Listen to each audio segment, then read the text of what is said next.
Bueno, continuamos en Inversiones del Sur. Ustedes saben, se han visto las noticias en la semana, un poco una noticia que ha circulado por varios medios, creo yo refleja un poco la situación económica en la que estamos.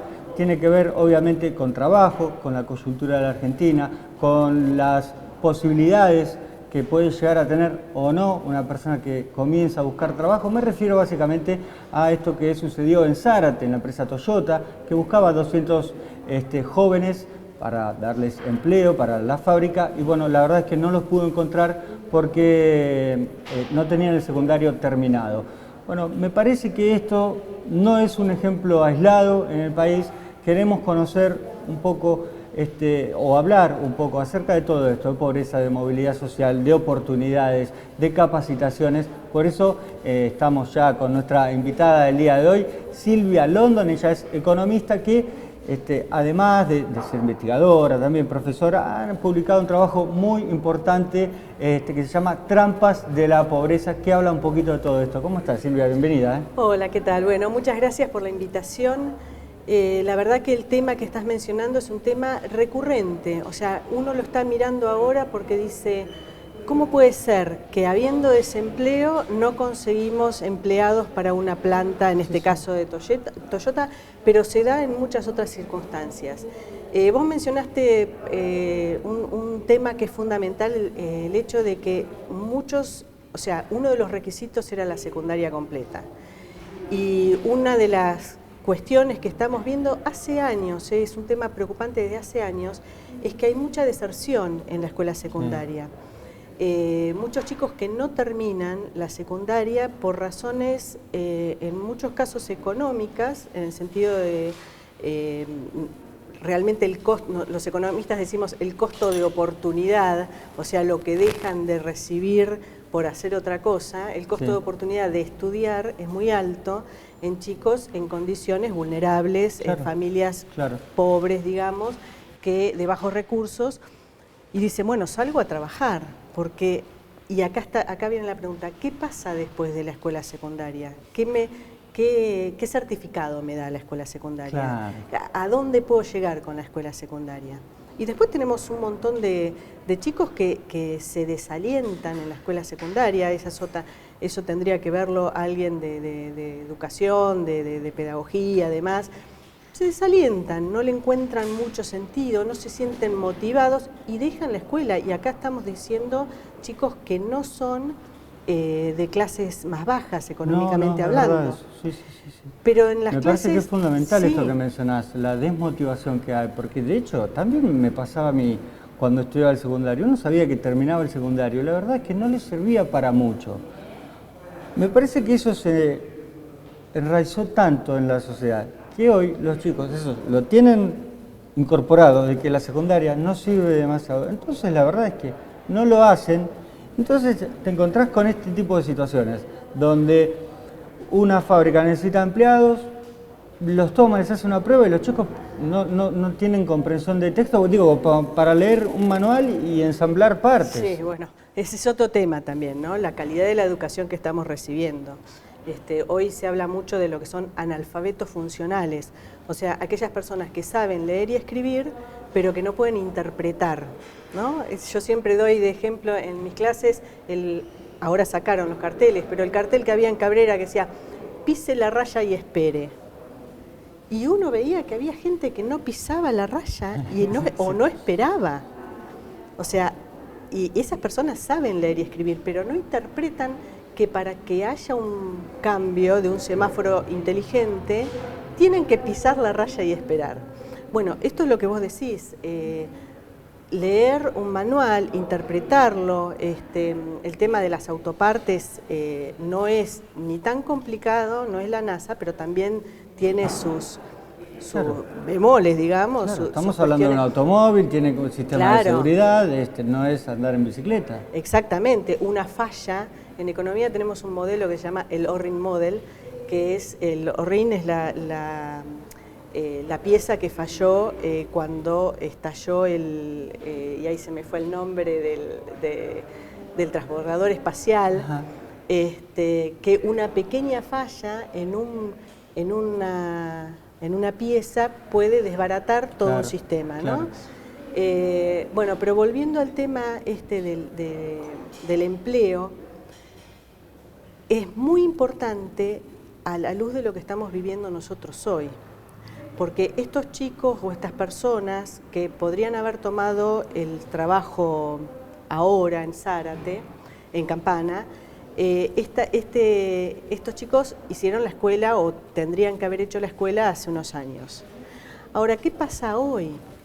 Que nosotros tenemos expulsados del sistema educativo una gran cantidad de chicos y de chicas que no pudieron seguir el ritmo virtual, sí, que muy probablemente no se puedan enganchar al ritmo presencial, y ese desaliento que nosotros venimos hablando, imagínate si ya de por sí hay un cierto desaliento, ¿qué pasa con chicos que deberían haber estado el año pasado y entre tercero, cuarto, quinto, sexto año de la secundaria?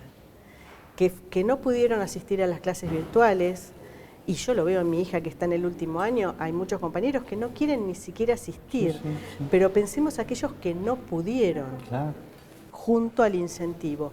¿Qué va a pasar con el empleo de estas personas que además vienen de barrios vulnerables? ¿Qué va a pasar con el empleo de estas personas dentro de 5 años? Claro, bueno, la verdad es que esa es una pregunta muy interesante, da para reflexionarla. Me parece que el conjunto de la sociedad se tiene que sentar a pensar en esto, por el hecho de que, primero, bueno, estamos en una coyuntura económica muy dañada en lo que tiene que ver con empleo, hemos perdido muchísimo empleo.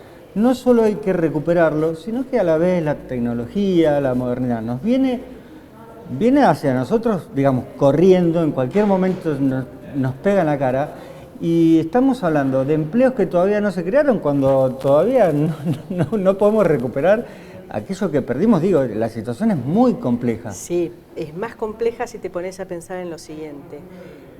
Muy probablemente los empleos del futuro, digamos, y no estoy hablando del futuro del año 3000, sino que estoy hablando dentro de 2, 3, 5 años, esos empleos requieran capacidades que muy probablemente van a encontrar personas que tengan esas capacidades, porque pese a todo en la Argentina tenemos un buen sistema universitario público, pero al que acceden muy pocas personas.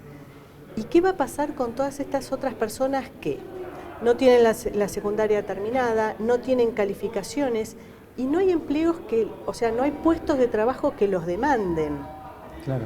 O sea, nosotros no solamente tenemos que mirar al posible trabajador o trabajadora que está buscando un trabajo, sino también a los empresarios qué tipo de empleo dan. Claro. Porque cada vez más se requieren empleos o puestos de trabajo con determinadas calificaciones. Fíjate cómo, no sé si lo pueden visualizar, si en las casas lo pueden visualizar, estamos como haciendo dos montañas o dos grupos de personas. Personas que estudian, que se califican y demás, personas que no pueden estudiar, que han sido expulsados del sistema. Y esto es cada vez más acentuado, esta brecha. Claro, y después esa brecha, y después miramos los trabajos, o sea, los que demandan trabajo, los que crean puestos de trabajo. ¿Qué puestos de trabajo van a absorber a estas personas que tienen bajas calificaciones o ninguna calificación? Claro. Porque no nos olvidemos que trabajos como albañil, como pintor y demás, también requieren calificaciones. Por supuesto, sí. O sea, ¿Qué trabajo nos podemos imaginar? Y además, ¿qué remuneración va a haber para estas personas que vienen de un sector complicado? ¿Y cómo van a hacer para no transmitir generacionalmente a sus familias esa complicación económica? Bueno, me parece en realidad que esto ya lo venimos viviendo hace algunos años. El tema de la transmisión de la pobreza, esto me parece que, y lo vemos en todas partes, Bahía Blanca no escapa a la realidad del país. Seguramente vos, en el trabajo que mencionábamos al principio, este trabajo que has llevado adelante con algunos colegas, llamado Trampas de la Pobreza, ¿han podido visualizar esta problemática en la ciudad? Sí, nosotros trabajamos en 2 proyectos en distintos barrios de Bahía Blanca. Hemos trabajado en Estela Maris, Cabré Moré, 9 de noviembre, Y son barrios heterogéneos, por supuesto, hay de todo un poco, como en todos los barrios, pero que presentan una población que tiene necesidades en distintos grados, ¿no? En el último de los proyectos que he trabajado, es un proyecto de termotanques solares. Nosotros hemos ido a instalar unos prototipos de termotanques solares y tengo una, creo que te lo conté en alguna nota, un diálogo con una de las mamás de estos chicos que iba por 2 horas caminando y volviendo para poder aprovechar con estos chiquititos, 3 chiquititos, las pocas horas presenciales que había el año pasado, o no, este año, al principio del año, y yo le llevé un diccionario. Y se le iluminó la vida con un diccionario. O sea, hay voluntad de salir. Una familia con con condiciones de muchas necesidades realmente. Con 3 chicos chiquitos y la mujer haciendo todo el esfuerzo de las escuelas súper lejos de llevarlos caminando por 2 horas, traerlos, ir a buscar al otro y demás. Un esfuerzo terrible. A mí me gustaría saber qué tipo de apoyo, qué tipo de posibilidad tiene esa mujer de que sus hijos terminen y terminen la secundaria. Aparte parece que sí. estuvieran como condenados o que se los quisiera condenar a estar siempre en el mismo lugar, a ser pobres siempre ellos, sus hijos, sus nietos. Digo, hay una situación tan compleja en Argentina. Tenemos un abanico de planes sociales muy importantes. Son planes sociales que son muy necesarios porque si no la sociedad estaría realmente destruida. Y por otro lado, tenerlos implica no poder buscar un empleo en blanco que los ayudaría un poco más porque pierden esos planes. Entonces se encuentran en una encrucijada. Esto también lo hemos visto en varias noticias a lo largo y ancho del país, que tiene justamente que tiene que ver con esto, ¿no? El hecho de decir, bueno, no quiero que me tomes, y si me tomas, por favor, no me tomes en blanco, porque pierdo esto.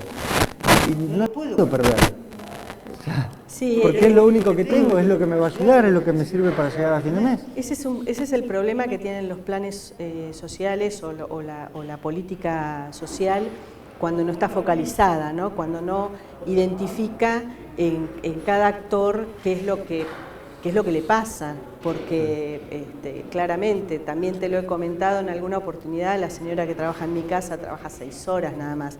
Está en blanco, pero con esas 6 horas en blanco no le da nada. Claro. Entonces, y le da pánico perder su bolsa de comida, ni siquiera tiene ningún plan, o sea, una bolsa de comida en época de la pandemia. Entonces, todas estas cuestiones son, es como que uno tiene que poner la lupa muy cerca, ver cómo se puede hacer un entramado de ayuda social, pero una ayuda que sea para que las personas puedan crecer, claro, no para permanecer. Claro, claro. O sea, una cosa es, te ayudo a no morir y a permanecer en una situación, y otra cuestión muy distinta es, te ayudo a permanecer y crecer. Claro, ¿no? Claro, obviamente es muy diferente. Silvia, te hago la última, la verdad, lamentablemente el programa es corto, nos gusta mucho hablar con vos, y te voy a meter en una discusión política, pero sí una pequeña reflexión, que no es partidaria, no me interesa en realidad que me opines. Puedes hacerlo, ¿no? Opinar de cualquier partido, pero no va por ahí la pregunta, sino al político en general. Da la impresión de que está con otra agenda, totalmente disociada de lo que está pasando hoy, justamente la sociedad, ¿no? La sociedad necesita llegar a fin de mes y la verdad el político está rosqueando con las PASO en una cuestión que prácticamente no le interesa a nadie. La verdad es complejo, sí, esto, no están pensando en lo que está pasando. Exactamente, mira, yo ayer pensaba en un diálogo conmigo misma,